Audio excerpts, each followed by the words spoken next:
Dear student, I am going to teach you chemistry of class 10th.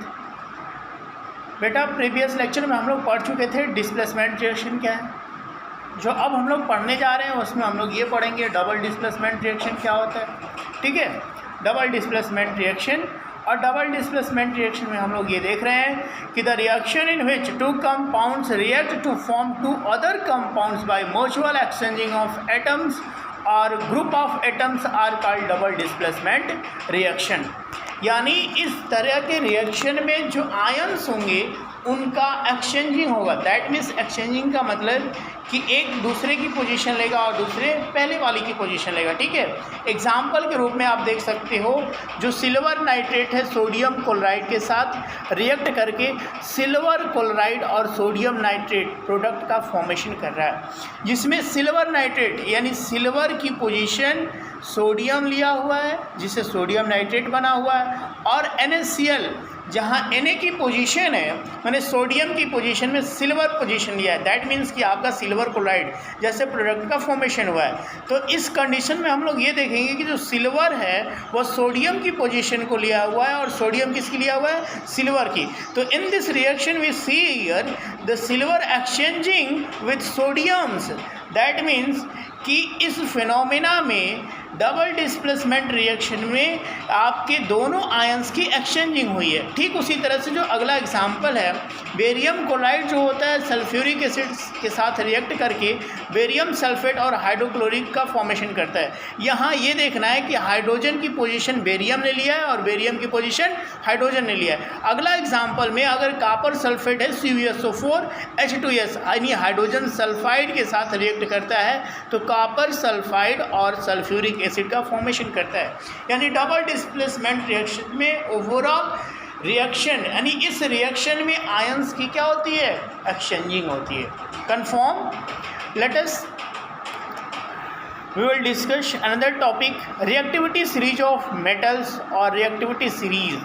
That means कि हम लोग discuss करने जा रहे हैं कि रिएक्टिविटी सीरीज क्या होती है। ठीक है, we have learn that zinc metal can displace copper from its solution. अगर कॉपर सल्फेट है, ठीक है, अगर कॉपर सल्फेट के सोल्यूशन में अगर जिंक की रॉड डाली जाती है तो वहाँ से आपका जिंक कॉपर को डिस्प्लेसमेंट कर देता है।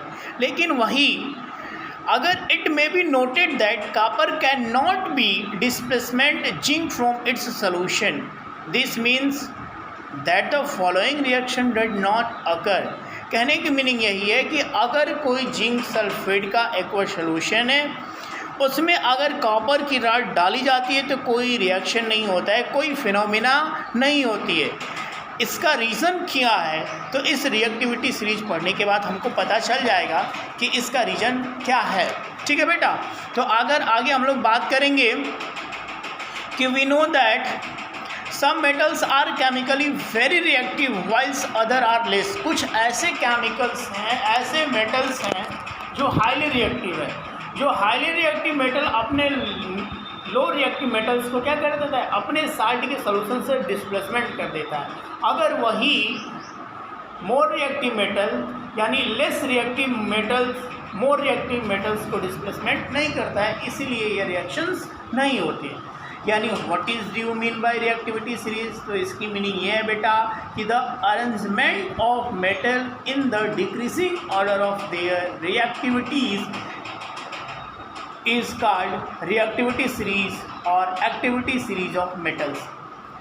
आपको एक सीरीज नीचे स्क्रीन पे दिखाई दे रही होगी जिसमें आपको देखने में ये लगा सबसे ऊपर पोटेशियम है, सोडियम है, बेरियम है, कैल्शियम है, मैग्नीशियम है, एल्युमिनियम है, जिंक है, iron, cobalt, nickel, tin, lead, hydrogen, copper, mercury, silver, gold और platinum.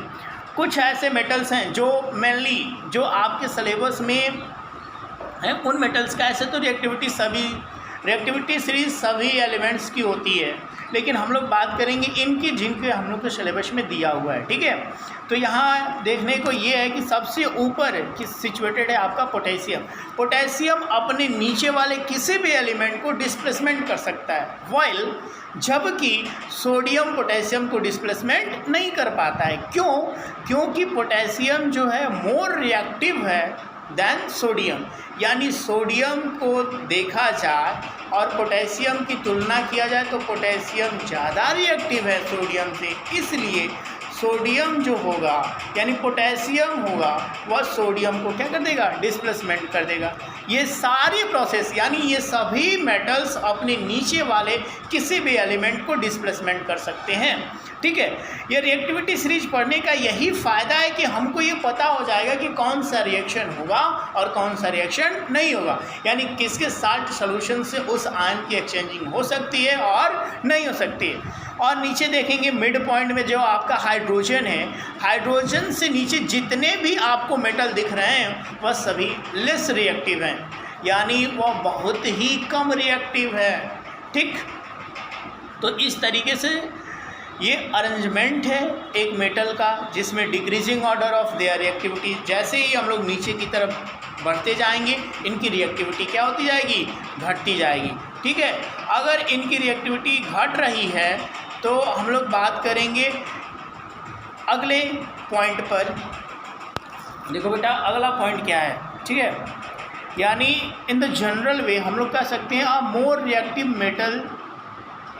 Metal can displace the less reactive metals from its solution. कहने की मीनिंग है कि अगर कोई ज़्यादा मोर रिएक्टिव एलिमेंट है तो उस किसी भी लेस रिएक्टिव एलिमेंट के सॉल्यूशन से उसको क्या कर सकता है, वो डिस्प्लेसमेंट कर सकता है। एग्जाम्पल के रूप में कि अगर जिंक को कॉपर सल्फेट के एक्वा सॉल्यूशन में डाला जाए, यानी जिंक की रॉड को कॉपर सल्फेट के एक्वा सॉल्यूशन में डाला जाए तो जिंक सल्फेट जो कॉपर होगा वह डिस्प्लेस्ड हो जाएगा, किससे, जिंक से। ऐसा क्यों होता है, क्योंकि जो कॉपर होता है रिएक्टिविटी सीरीज में जिंक से नीचे सिचुएटेड है, जिसकी वजह से जिंक जो है कॉपर को डिस्प्लेसमेंट कर देता है और उसके सॉल्यूशन से क्या हो जाता है, ये रिमूव हो जाता है। But copper can not displace zinc from zinc sulphate, यानी जिंक सल्फेट के सॉल्यूशन से अगर कॉपर की रॉड डाली जाए तो उसमें कोई रिएक्शन नहीं होगा। ठीक उसी तरह से अगर कॉपर का रिएक्शन सिल्वर नाइट्रेट से कराया जाए तो CuE यानी कॉपर नाइट्रेट का फॉर्मेशन होगा और सिल्वर का प्रेसिपिटेट यानी सॉलिड फॉर्म प्रेसिपिटेट बनेगा। लेकिन वही अगर उसके नीचे देखा जाए रिएक्शंस में तो यह रिएक्शन नहीं होगा। क्यों, क्योंकि आपका कॉपर जो है मोर रिएक्टिव है आपके किससे, सिल्वर से। ओके, जो अगला पॉइंट है बेटा वो है आपका ऑक्सीडेशन रिडक्शन रिएक्शन। इसको शॉर्टकट में रिडॉक्स रिएक्शन बोला जाता है, यानी वह प्रोसेस या ऐसा रिएक्शन जिसमें ऑक्सीडेशन और रिडक्शन दोनों एक साथ होते हैं, तो उसको हम लोग बोलते हैं रिडॉक्स रिएक्शन। यानी redox reaction is a combination of oxidation and reduction reaction. Now आप लोग स्क्रीन पे देख रहे होंगे एक एक्टिविटी जिसमें ये आपको ऑब्जर्व करने को मिलेगा कि जो कॉपर है ऑक्सीजन के साथ अगर हिट किया जा रहा है तो कॉपर ऑक्साइड का फॉर्मेशन कर रहा है। दैट मीन्स कि इसमें ऑक्सीजन का क्या हो रहा है, एडिशन हो रहा है, ऑक्सीजन जुड़ रहा है जिसमें कॉपर ऑक्साइड का फॉर्मेशन हो रहा है। देखिए now if we pass hydrogen gas over heated copper oxide, the black coating on the surface of copper turn brown। जो कॉपर ऑक्साइड है वह उसके ऊपर ब्लैक कोटिंग किया, अगर उस पर हम लोग हाइड्रोजन गैस को पास किया जाए तो जो आपका कॉपर हो जाएगा, जो कॉपर की ब्लैक कोटिंग है वो टर्न हो जाएगी ब्राउन में। This is because copper oxide react with hydrogen to give copper. जो कॉपर ऑक्साइड है वह हाइड्रोजन के साथ क्या कर जाएगी, रिएक्ट करके कॉपर का फॉर्मेशन कर लेती है। ठीक, this reverse reaction of above reaction if a substance gain oxygen during a reaction is said to be oxidized। अगर किसी भी सबस्टेंस के साथ ऑक्सीजन जुड़ रहा है या गेन कर रहा है तो वह सबस्टेंस क्या हो जाएगा, ऑक्सीडाइज हो जाएगा।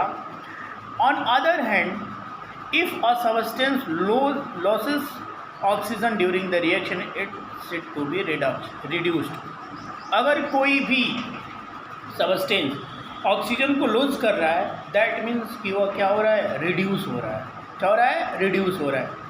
In this above reaction copper gain oxygen और and copper is said to be oxidized during reaction. The copper oxide lose oxygen, it's said to be reduced.